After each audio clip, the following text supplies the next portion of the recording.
Imagine stepping into a town where you can experience authentic German culture, but you're still in Australia. Today, we're exploring Hanhdorf, the oldest surviving German settlement in the country. Whether you're a foodie, a history buff, or just love exploring hidden gems, this town has it all. Let's dive into one of Australia's most unique day trips. Hi everyone, thanks for tuning in to the first ever Out of Office with Tom YouTube video. My name is Tom. I'm a full-time professional, part-time explorer. And this channel is all about showing you how I explore and travel intentionally without quitting my full-time job. This weekend I've been with my partner Anna in this beautiful city of Adelaide. Today we're actually going to check out the first ever German town within the country called Hanhdorf. So I'm really excited. Let's go check it out.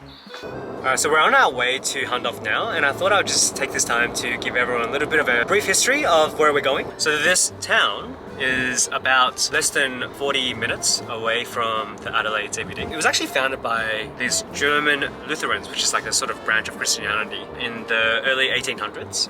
And they wanted to be in a place where they can sort of practice their own culture and religion away from the mainstream British settlers at that time, who practiced a different sort of branch of Christianity. And so that's why they decided to set up shop in a place called Hanhdorf. A fun fact, the reason why Hanhdorf is actually called the way it is because the German settlers that came to this country came on a boat that was captained by a person called Dirk Hahn. And so the German settlers really wanted to pay homage to the person that was able to bring them to this beautiful country by naming the town after him. Quite cool, right? So we just arrived in Hanhdorf, and this place is actually really nice. They have some really cute shops, and all the buildings here is actually all like kind of heritage looking, that are made from like heritage looking stone. You have some really beautiful greenery and trees. You hear music in the air that's like, I believe German. But yeah, this place is really nice. So we just stumbled across this little shop here. It says it's the best coffee in town. So, you know, if you know me, I really love my coffee. If I see a sign like that, I have to check it out, so come with me. So we ordered a couple of coffees and a pretzel. So we have a Vienna coffee here, a Belgian hot chocolate, and an Australian flat white. So I was up there just before and I asked them, what's the most German coffee? Is there any other like sort of German type of coffees? Or not? Oh, nothing like that, okay. So you can see, you know, this place, it makes you go back into the European feel. It doesn't necessarily have to be fully German, and that's okay. We got a pretzel here. I don't think this is German. It's like German inspired with a base, but then you have like cheese and then ham. And yeah, it's kind of like the mixed bang of Australian culture with a bit of German influence. I'm all for it. I think that's cool, you know. I'm gonna cut it in half and see what it looks like in the middle.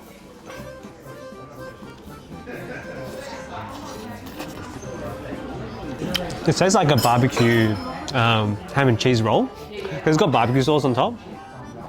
It's quite nice. Can you find this in Germany?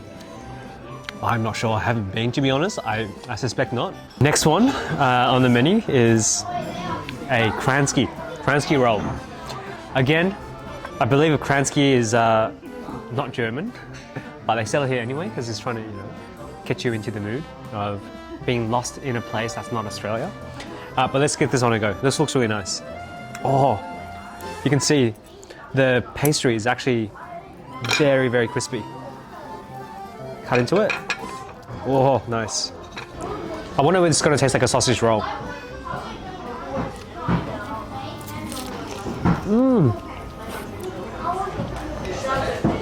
Wow, that's really nice. The Kransky is so flavorful. Inside is actually quite mushy, and I think it's because of the cheese influence. And the exterior is like very flaky. The pastry is so good. This is a traditional style German breakfast, apparently. They actually had on the menu that this meal in particular was a daily staple of the people that opened this restaurant. So you got obviously the German pretzel, you got a bit of bacon there as well. You got a bratwurst in the middle. Look at that, that looks so nice. Another sausage at the bottom, which has got a bockwurst. Look at that, it definitely has firmness to the bread. I've had a lot of pretzels which come out of a chip packet, which tries to mimic this flavor, but this is definitely the real deal. It's bread-like, but it's salty, it's crispy, and it's freshly baked. You got this bratwurst,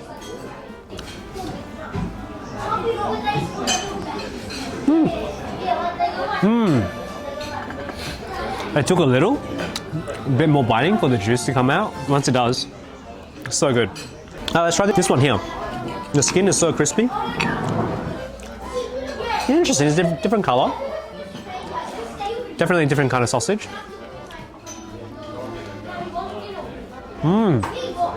Definitely a leaner sausage.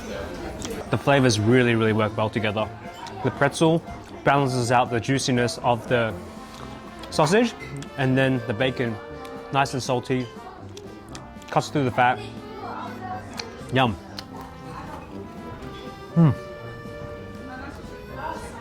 The next thing on our trip is to try some German-style pastries. Alright, we're at Otto's Bakery. Very excited to check it out. So, and is there anything else that you would recommend that's like kind of German related? Oh, you're out. Oh. Is this German, the streusel? Yeah. Oh, okay. Yeah. That's kind of all we have for now. That's fine. We'll go with one of those. So we got 2 bags of pastries. So the first one is apparently a very common German dessert. It's got a streusel. And then we have another one here, which is called a pigia. Apparently this dessert here, it's only very popular in Germany, but actually originated in France. Let's do the German one first.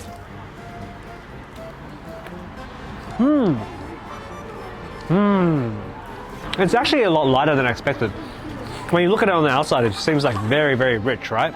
But when you bite into it, it's actually quite light. It's just like a very soft kind of bread base, very airy. And it just has a really nice got a lemon coating on top. Got a nice sort of citrusy flavor to it. Really nice. Alrighty, it's my turn. I'm just gonna take a big bite. This is giving me lemon meringue vibe. Light and airy, I like it. Okay, the next one is the pigia. You can see how it looks a bit like a pigia. Oh, look at that.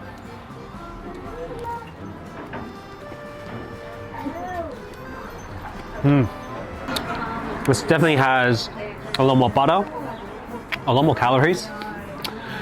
It's quite sweet, very sweet. I feel like this one here is enough to share between like 4 people. Very rich. It's quite hard. Got sweet glaze at the back and also icing at the front.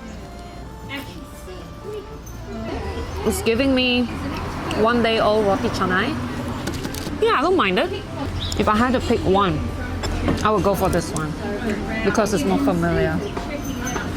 That pastry was really delicious, but really full, so I'm gonna go for a walk. You know, as I'm walking down the strip, I just feel like, you know, the Hanhdorf, it's a very beautiful town. And obviously it's impossible to expect this whole place to be exactly like what it is like in Germany. Like, it's not a Munich, right? It's not a Berlin. We're in Australia. But what I do think this place is about is celebrating the original settlers of the place. Like, yes, it is a bit touristy, but you kind of need that. Otherwise, you wouldn't be able to have the original buildings preserved so well, if not for the fact that they were heritage listed. And I think another point of this place as well is for people to essentially experience a little bit of Germany and also Europe at large without having to fly all the way over there. Okay, so we're about to go to the Hanhdorf Academy because this is a museum that is going to showcase a bit more about the history of this town. And if you know me, I love going to a museum in every place I go to because there's just so much history to be uncovered. So yeah, let's come check it out. So this is really cool. You can see how the Germans actually came to Adelaide. So they were on the Zebra, which is one of the ships. And so they sailed all the way from Germany, Hamburg, and they made the ocean trip all the way down, across past Africa, all the way across the Indian Ocean. Lots of wind. And out of all the places in the world, they decided to come to Adelaide, in Australia. How interesting is that? So I just finished up that museum tour and I realized there's actually a lot more to this town than I gave it credit for. Originally, as I was strolling through the streets, and I just thought this place was a bit of a tourist gimmick. you know? It may have been a place that was German before, but definitely now it's just a bit of a tourist hotspot for people to have an experience of the vibe of Germany, but not actually really understand what it's all about. But yeah, through that museum tour I realized, so the Germans, they came here in early 1800s with their own distinctive culture that was very different from the rest of the dominant monoculture at that time, which were the English settlers. And of course, given what's happened in history in the early 1900s with World War I, World War II, I realized there was actually a lot of prejudice and discrimination against the Germans, to the extent that a lot of the Germans themselves didn't feel comfortable in even speaking their own language because it was very looked down upon to be German. And so a lot of the people here actually started to assimilate more and more with the rest of the English culture that was around at that time, and slowly lost their culture and lost their language. And it wasn't until the 1970s when a guy called Walter Watzke, he made it a point to try to preserve and heritage list a lot of these traditional architectural buildings around this neighborhood so that it could be appreciated and valued for what it was. Yeah, thanks to him, we have this beautiful town of Hanhdorf. All that history has made us really hungry, so we're going to grab some lunch at the last stop for the day, Hanhdorf Inn. All right, everyone, this is, I think, the highlight of this entire day. This massive platter of amazing German goodness. Wow, look at this. This is so big. Check out this hock. This is a pork hock. The Germans, I understand they love their pork, but look at this. Look at the size of my head. It takes you a while just to orientate yourself around this dish. I've noticed that a lot of German food, at least the ones I've been ordering, it's just chucking everything together. Many different items that can be had like by itself, but somehow has ended up on a plate together. Let's start off with the ribs. Oh, look at that. It's just already pulling off the bone.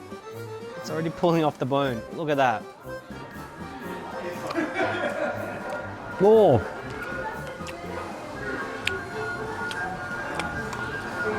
This is so good. Wow. Oh my God. It's like so juicy and succulent. It just falls apart in your mouth as you're biting it. And then it has the char on top of it, which is a bit smoky. Let's do this rissoles. This is like a nice little patty, nice gravy.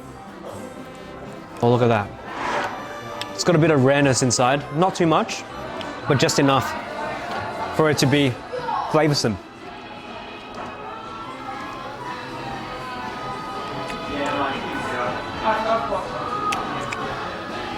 Oh my God.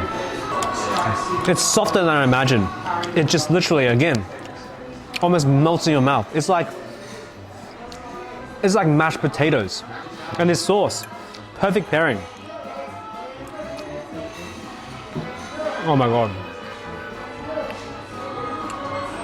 It's like beautiful mushroom sauce. Something you would normally pair with a steak, but on a rissole this time, and it works. The sauerkraut is so nice. The cabbage, and it just explodes in flavor in your mouth. I didn't realize my camera stopped recording when I was filming my reaction to this pork hock. But you can just hear the crunch of that pork skin as I'm cutting into it.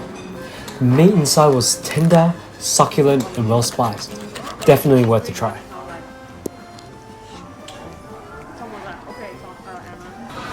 Hanhdorf Inn. Give this place a visit. Oh my God, I'm so full. We ate so much. It was crazy, but had such a good time. And I hope you found it really interesting. I'm probably gonna end the vlog here because I have a plane to catch to Melbourne in about 90 minutes. It's back to work tomorrow.